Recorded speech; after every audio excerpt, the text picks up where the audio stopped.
Welcome back to another wonderful and just beautiful and enchanting version of Veggie Mike Ellis on YouTube and Veggie Mike Ellis on the Instagrams. Today, I want to talk to you about a big, fat lie. So, recently a farm bill just passed. It was signed into law here in the United States, and it made it illegal to eat cats and dogs. And you say, well, that sounds great, you know? I didn't even know it was legal to eat cats and dogs in the United States. Turns out it was. But what I found interesting about this new law is the hypocrisy. It's very interesting. I mean, think about this. So you can be arrested for eating one species of animal, and yet you can get paid to murder and kill simply for foul pleasure another species and go and buy their flesh in the store and take that home and cook that up and eat that real good. But you get arrested for eating a dog or cat. So do you see kind of the inconsistency? So all right, so let me ask you this. Are you against dog fighting? Are you against two dogs fighting to the death for entertainment, right? For pure entertainment value, right? And for betting, and we can make money. Oh boy. So are you against that? Most 98% of the people, they're asked are against dog fighting for good reason. Are you against fur? A lot of people now find fur repulsive. Are you against foie gras or veal, right? A lot of people that aren't vegan recognize these things are very cruel. Okay, very, very, very cruel. And the .orgs get all over it. So PETA loves to get all over it, right? Because the extremes of animal use are great for donations. So you can get people who aren't vegan to give money and feel better about not going vegan and just giving some money to a .org instead. When in reality, this is a big inconsistency, isn't it? I mean, think about it. So if you're against dog fighting, why? I mean, why bother being against dog fighting? Why? What's the point? I'm being sarcastic, obviously. Of course you're against dog fighting because animals have moral value, right? They feel pain. Why cause an animal, an innocent dog, right, horrible suffering simply for enjoyment because we love the way they fight and it's so fun? How about this? If you funded dog fights, right, and you bet on them, but you didn't go, you didn't want to watch it. I can't see that. I don't have the stomach to watch a dog fight, but I'm going to bet on a dog fight and make money off of it. Do you think there's a difference in moral culpability between those two things, right? Do you think there's a difference? There really isn't, is there? Right? So what's the moral culpability, the difference between paying someone else to slit the throat of a baby? Because they're babies. I'm not trying to make you feel bad. I'm just telling you the truth. This is what we're doing. Their flesh is nice and tender when they're young. So we kill them when they're babies. They're actually bred for the purpose of being killed. That's why they're here. It's like the whole pigs will take over the world if people go vegan. No, we're breeding them for the purpose, so therefore they wouldn't be bred for the purpose, and they would just dwindle out because people be going vegan over time. But my point is that you care.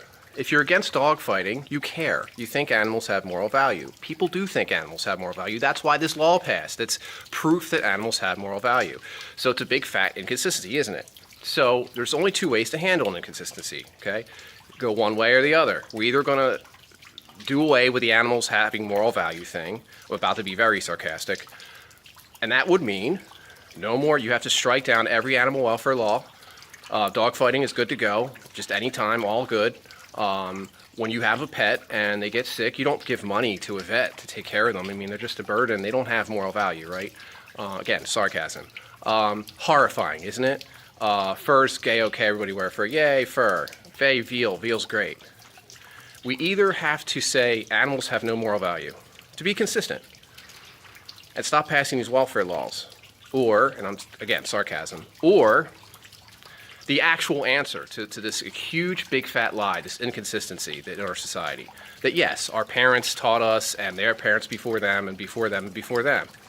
And it's gotten spiraled out of control because of the fact that the population keeps growing. Earth can't sustain it anymore. It's causing world hunger because it's so inconsistent. It's so inefficient, I should say, to produce animal matter. It's more efficient to produce plants.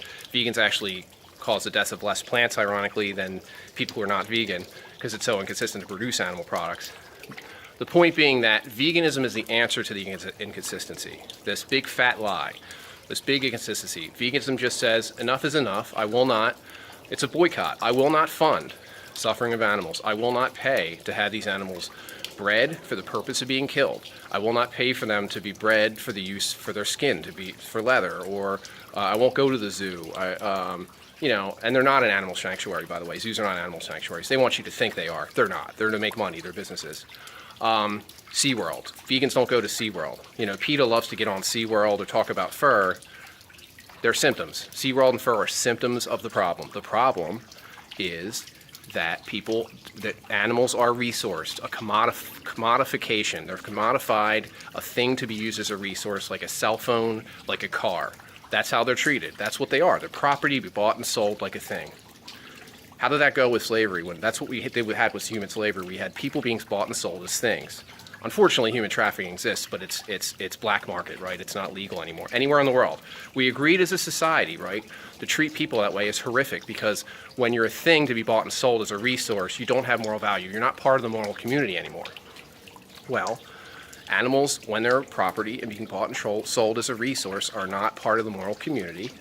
So they can't have moral value. You either have moral value or you're a thing to be bought and sold and commodified. It's one or the other. So we have to make a decision to shore up this inconsistency in our society, finally, once and for all. By the way, it's destroying the planet. It's destroying your health. It's causing world hunger and horrific injustice to animals. Kind of a no-brainer. So do you want to be morally consistent? Or do you want to be a humanitarian cannibal? Because that's what it is. It's like, I'm a humanitarian, but I'm a cannibal. I love animals, but I eat them. Or I believe in justice for animals. You don't have to love animals, but simply be against using an animal as a resource just for palate pleasure, because we don't need to eat them. Every science-based organization on the planet agrees we don't need to eat them, right? So eating them for nutritional, we have to eat. Yeah, you don't have to eat them. You don't have to eat them. There's not one nutrient. There's not one nutrient in their bodies that you can't get from plants. All protein on the planet originates in plants, by the way. All of it. And when we eat the animal because they ate plants, and now it's in their body. It's completely inefficient, and it's horrifying. That's why it took me 4 decades. You got to change. Eventually, you just got to admit that you're wrong and change. I had to do it. I was wrong for over 40 years. Come on. Face it. Face your demons. This is face your demons. If you're against dogfighting, you're against fur, veal, you are morally required to go vegan because you're a person, because you're a decent person. If you're a decent, moral, rational person, vegan. Thanks for watching.